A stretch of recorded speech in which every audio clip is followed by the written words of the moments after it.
Assalamualaikum and good day again. Okay, so here we see the example number 4. Example number 4 is exactly almost the same macam example number 3, but I just give you like extra example lah, so that we can have a a very in-depth of understanding on this kind of question. Okay, a 250 wide singly reinforced concrete beam is required to transmit an ultimate bending moment of 140 kN, which means the B is 250. Okay, we have the ultimate bending moment 140 kN. Okay, inclusive of its own weight, meaning here also dia dah bagi moment. Okay, the beam is composed of grade 35 concrete, which means the FCU is 35 Newton over mm square, and high yield reinforcement, so Fy is 460. Okay, I highlight the main point here: 250, 140, grade 35, and high yield reinforcement. Okay, determine the depth beam required, determine the amount steel needed, and sketch the cross section of beam and show the dimension details of bar. As example number 4 ni sama macam example number 3, meaning we only have to calculate up until bending reinforcement, tak payah kira sampai shear reinforcement. Okay, so we go to the next slide. Also here kita sama juga cara, so kita akan gunakan formula mu equal to 0.156 FCU BD square, which is the ultimate moment resistance punya formula. Kita macam assume yang this one adalah up until the max, sebab kita tahu ultimate moment resistance for this size adalah paling maksimum yang beam tu can resist. So kita macam gunakan value yang moment moment daripada loading tu. Okay, berapa yang moment loading tu ada sebagai maksimum kita untuk design, supaya kita dapat design dia up until the maximum, tu maksud dia. So 0.156 FCUBD square, masukkan saja mu here. Okay, so you masukkan 0.156 times 30, alamak, sebenarnya FCU 35 ya. Okay, here we have the value of m, masukkan je. So here also I dah replace balik the 30 Newton, I tersilap tadi, so I dah betulkan yang I typing error tadi. And then 35 Newton over mm square and times the value of D, 250 given the question, and what we're trying to find is the value of D. Okay, so after I dah kira-kira, so I dapat lah. Okay, what you need to do, macam mana cara nak kira, mungkin you ambil je value yang kat sini, dah darab, Allah, you dah darab,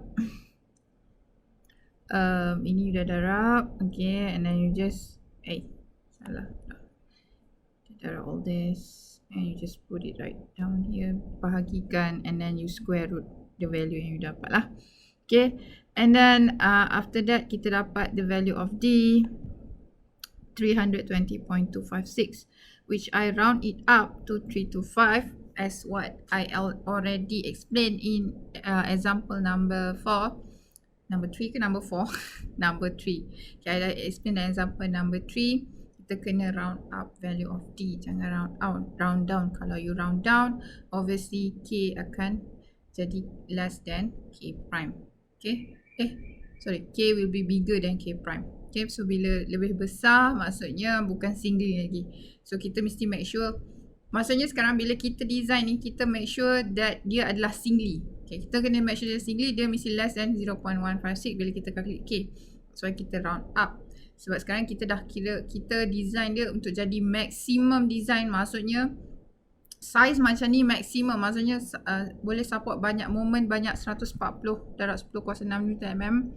Dia mampu support banyak tu to the max, maksudnya design yang paling maksimum, macam tak ada pembaziran langsung lah, senang cerita. Itu yang kita nak based on the size lah.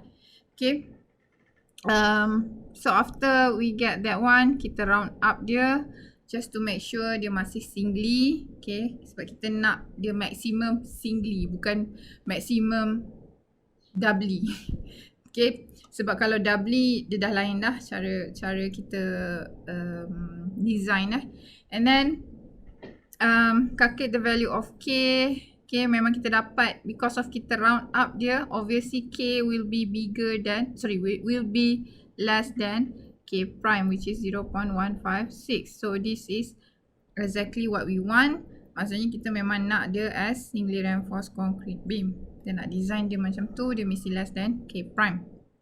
Okay, and just replace whatever you get in K, masukkan saja dalam value of Z, then you akan dapat some values here lah according to the Z. And then what we need to do, kita guna use 0.787D. Maksudnya because of value ni less than 0.95, kita pick this value untuk calculate dalam AS Okay, to calculate AS guna value ni sebab dia lebih rendah daripada 0.95. And just masukkan dalam formula of AS, M divided by 0.95 FYZ. Replace the value of ikut the formula, masukkan M 0.95 Fy. Already stated in the question that Fy adalah high heat reinforcement ataupun high tensile reinforcement. You know that the value is 460 for the strength. Alright, masukkan and FYZ 460, Z 0.787 and D replacekan D ni lah dengan 325 yang you dah kira above here. Okay, and you will get some values here. Okay, so AS is 1252.531, 1252.531. Okay, what we need to do next, kita akan refer pada cross section reinforcement bar supaya kita dapat size yang mana kita nak. And also dalam soalan pun tak ada state yang bar size berapa. Jadi kita boleh select as what we please lah. Okay, maksudnya ikut size yang kita bersesuaian So 1252.531. Okay, 1252.531 mm squared. Based on this AS, what we get earlier, refer to this table 1252.531. We can choose like 3y25 or 4y16 also can, ataupun kalau kita nak 2y32 pun boleh jugalah. Okay, yang lain-lain 7y ni semua akan bukan menyusahkan. Maksudnya macam mana you nak design kan. Bila 7 tu macam ni, kalau katakan you nak buat stack bar, lagi satu ni nak letak mana kan, kat bawah macam ni, tak boleh So 7y ni tak sesuai lah. Okay, tu je lah yang I rasa bersesuaian. Tapi 7y ni kita exclude lah, tak boleh padam. Okay, alright, so you can select any numbers here, but I select 3y25. Why? Because I'm considering about the spacing sebenarnya. Kalau kita ambil part y20, kita must remember that kita punya B sekarang adalah 250. Whether it can fit or not, so I'm not sure either. Itu adalah macam kita boleh test nantilah, maksudnya kita kira. Okay, for here I select 3y25, so I get AS 1470. Okay, which is according to this one ambil this one Okay, and then calculate the spacing. Basically what we do is we just take the value of B and then minus number of bar minus dengan darab dengan 25 mm diameter. Okay, I just to refresh your whatever that you remember lah balik sebab takut kita lupa Okay, we have the link and everything here. We have like 3 numbers 1, 2, 3. Okay, alright, so apa kita buat? So kita tolak 250, ini dia punya breadth. So 250 minus 3 number of bar, so kita hilang lah this width dekat sini, hilang. And then minus dengan 2 numbers of 25 mm spacing, hilang kat sini. And then minus dengan 2 numbers of 10 mm diameter, hilang kat sini lah. So kita tinggal spacing yang ni je sekarang. So spacing ni kita, benda yang kita tak tahu, jadi kita nak satu je spacing kat sini sebab kita nak tahu berapa sebenarnya spacing between bar tu. Kita divide kan dengan Oi, kenapa I tulis 3? Sebenarnya divide dengan 2. 52.5, sorry ya. Typo. Okay. I dapat 52.5 which is bigger than aggregate size plus 5 mm. Kenapa kita compare dengan this one bukan dengan bar size macam example number 3 because of kita punya bar size adalah 25 mm. So sebenarnya bar size you ataupun aggregate size plus 5 mm ni adalah benda yang sama lah sebab dia akan end up di 25 mm juga. So kita boleh compare dengan mana-mana pun. So okay lah. Okay. But if let's say mungkin you choose nak pakai 3y20. Okay.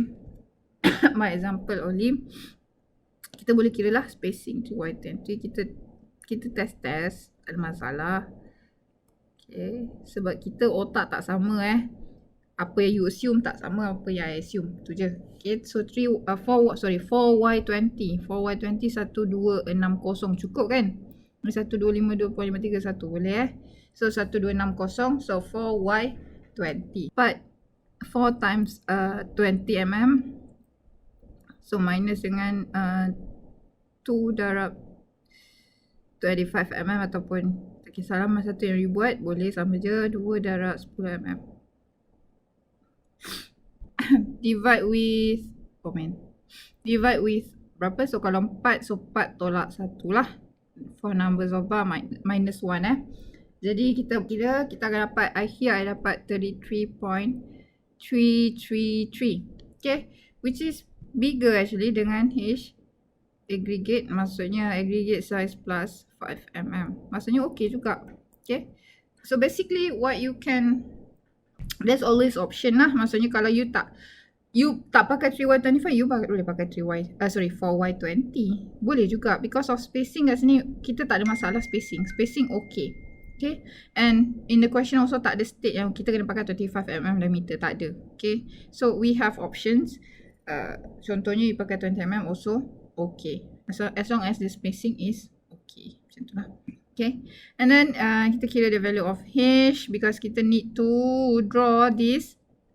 Ni example saja kat sini I pakai 3y25 lah because I yang kira. So you, kalau you kira up to you, you can use any size that you want according to your design. Okay, there is a flexibility and assumptions. Okay,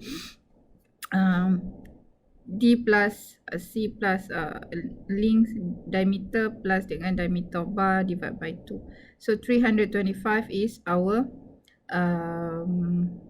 apa tadi? Effective depth ataupun D kat sini masih kita kira tadi. So already dah ada tulis 325. Okay, plus dengan 25 mm. Okay, ini adalah concrete cover. Kita tahu dia ada mild cover, jadi kita boleh pakai 25 mm saja, normal for beam, and then plus dengan diameter of link which is 10 mm. This is our assumptions lah. And then plus dengan 25 mm, this is based on our bar size divide by 2 because kita cakap dia adalah bukan stack bar dia adalah one layer bar. Okay, divide by 2, so I dapat 372.5. So this is ugly number, kita tak suka. So sebenarnya kita boleh round up dia jadi 380 pun boleh sebenarnya. Okay, 375 pun boleh. 374 janganlah sebab kita nak nombor macam, okay, kalau katakan nombor belakang dia 5 acceptable nombor dia belakang dia 4 ke 3 ke 2 ke 1 ke tak nak. Okay, ataupun 6, 7, 8, 9, no. Okay, 5 okay. Macam itulah, ataupun kosong. Okay, 380. Okay, kita round up dia. Okay, and then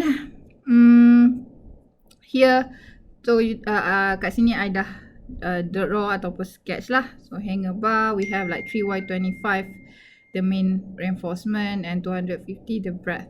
And also we have the D which is equal to 335 and 50 mm ni mana I dapat. Basically because you know that this is from here to here, from top to bottom dia adalah 375. Okay, so mana I dapat this 50 mm, I dapat ni dengan 375 ni, H ni I minus dengan D which is alamak saya tulis 325 kat sini. Ini adalah D. Okay, I dapat balance 50 mm. Macam balance daripada D lah. Maksudnya lepas saja D ni berapa sebenarnya balance dekat bawah ni yang you nak label. So 375 atau 35 dapat 50 mm. So itulah value dia. And also R10 links based on your assumptions here. Based on your assumptions masa you kira H ya. Okay, I rasa itu saja for this week. For lecture class. Okay, thank you so much everyone. Have a nice day.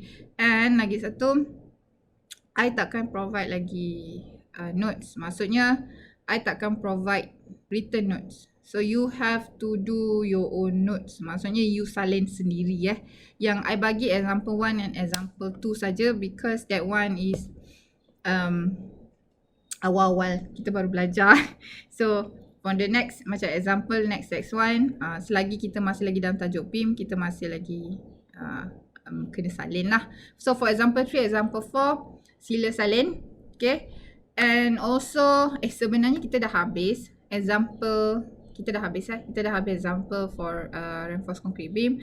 So we going to go to the reinforced concrete column in our next chapter. Okay. Next week kita start. Okay, bye. Assalamualaikum. And thank you everyone.